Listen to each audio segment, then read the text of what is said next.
This is actually the third part of our four-part story, which was started 4 months ago, but I missed 2 months.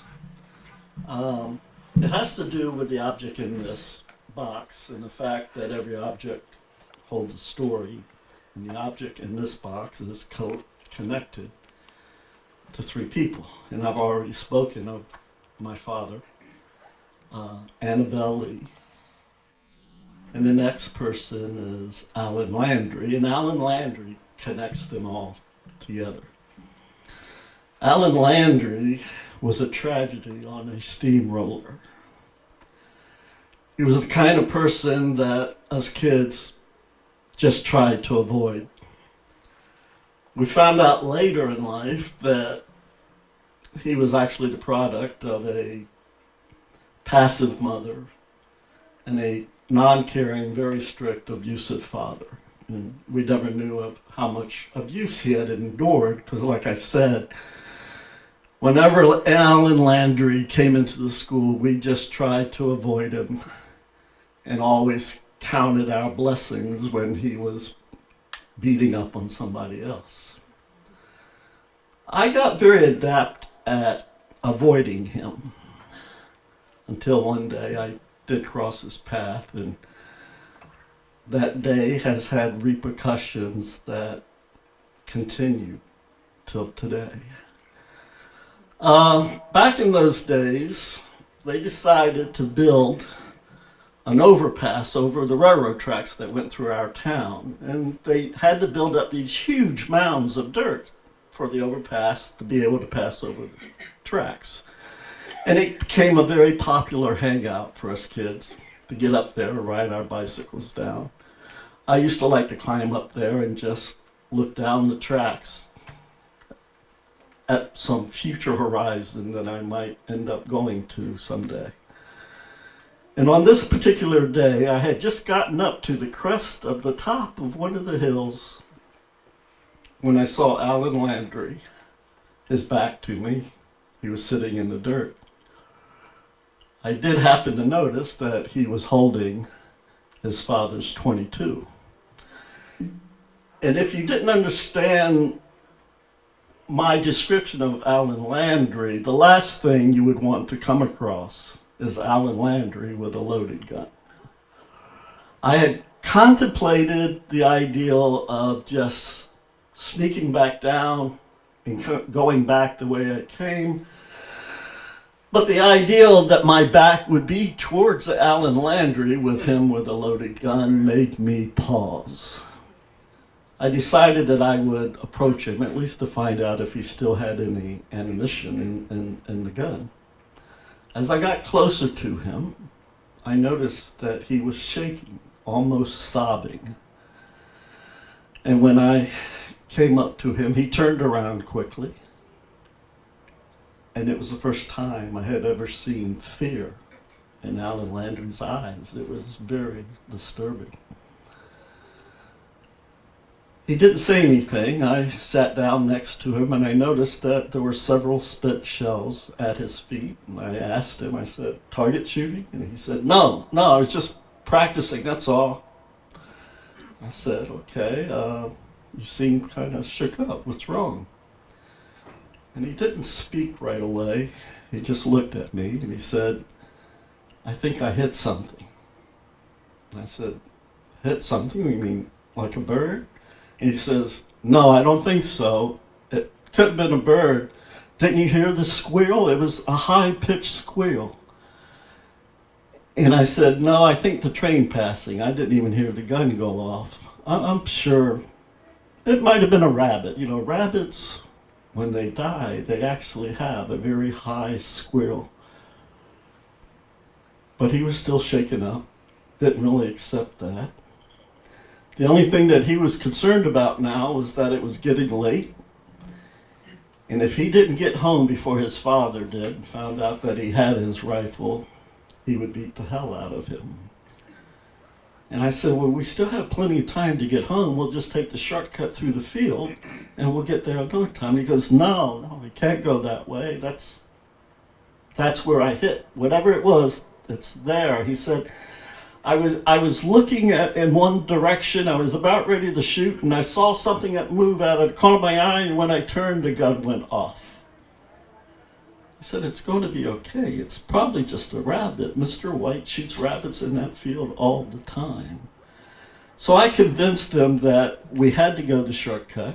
I would go ahead of him, and I would look and see if there was anything there that he might have hit. And with some assurance, he did eventually stand up. I gathered up all of the gun shells, put them in my pocket, and we walked down to the field. And like I said, Allan Landrey was behind me. And, I was walking with some trepidation because I didn't really want to see the crumpled body of some rabbit, and I was also fearing the idea that maybe it was somebody's pet dog that had wandered into the field.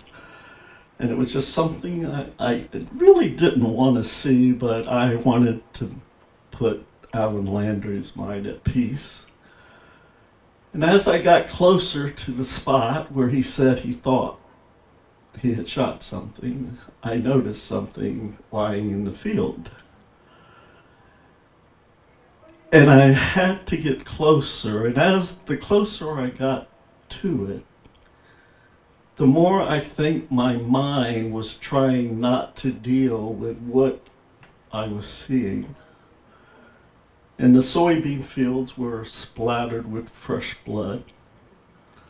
I turned to look at Allan, who had stopped behind me, and he asked me what it was. And I said, it's Annabelle Lee. And he cried out, "No, it can't be. You said it would be a rabbit. It can't be. Is she dead?" And I said, "Yes, Allan, she's dead." And he collapsed to his knees. And I said, "Allan, it's going to be okay. It was an accident. We'll just go home. We'll tell my parents. They'll know what to do." And I thought that would reassure him. But no, it upset him even more. He shot up. He stood up, waving his hand, says, No, we can't tell anybody about this. No one can know." And I said, "Annabelle Lee's parents are going to need to know what happened." And he said, "No, they'll call the police. They'll put me away. All the things they'll say have been leading up to this. They'll just talk about what I've done in the past, and my father won't care, and they'll just have me locked up. We can't tell anyone." And I tried to convince him that Annabelle Lee's family needed to know. And that's when I saw that look in his face, that "Allan Landry, you better get out of my way" look. And he said, "If you tell anybody about this, if you don't help me hide Annabelle Lee, I will tell everybody that you killed her." Now, having my experience with Allan, I knew that he would be committed to doing that. And the fear that he had, I almost think he didn't have any other choice. So I agreed to help Allan. And nothing that I can say is going to justify what we did. But we decided to put her body into the foundation where they were building the overpass. We didn't just throw her in, though. I climbed down, and Allan lowered her down to me. I placed her in the bottom of the forms that they had built, covered her in rocks and stone, and then I reached up to Allan for help getting out. And I saw a moment in his eyes when he was contemplating leaving me there. But something clicked, and he did help me up. We walked home. We didn't speak to each other.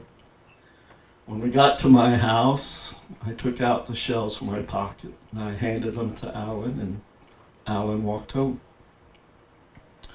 I didn't see very much of him after that, even at school. The kids had wondered what had happened to him because he wasn't bothering them anymore. And I think they continued to avoid him just in case, but they were happy that he was no longer causing any pain for them.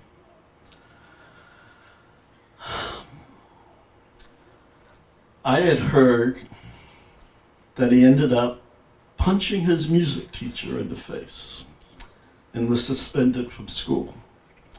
And his father had decided that was the last straw and was going to send him off to military school. A couple of days after I heard that, Allan came one night to my bedroom window and knocked on the window, and I opened it, and I was about ready to ask him how things were, and he said, "I think you know how things are. I'm being sent away and we'll probably never see each other again." I said, "Well, no, we'll see each other after graduation." And he goes, "No, I don't think so."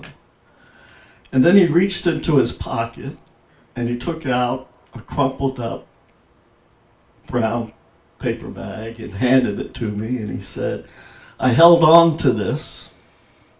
I'm not sure why, I just thought it might be important, but I can't hold on to it anymore, and I want you to have it." And I asked him what was in it, and he didn't reply. He just turned around and just gave me a back wave after I said, "Well, I'll see you after graduation." And he just walked into the darkness. A couple days later, they found his body under the overpass. He'd shot himself with a .22. And everybody said that he just didn't have the nerve to go off to military school, but I knew it was the guilt. He had done something that he could not resolve. The only thing he didn't realize was how much he had affected everybody's life. Annabelle Lee's family, my family, myself. Even after his death, the repercussions of his connection to all of us still affects me. Now, the simplest thing would be for me to open the box and show you what's inside. But I think I still need to explain what all three connections are and why this box became so important. But I'll need 5 more minutes. Thank you. Steve Olson.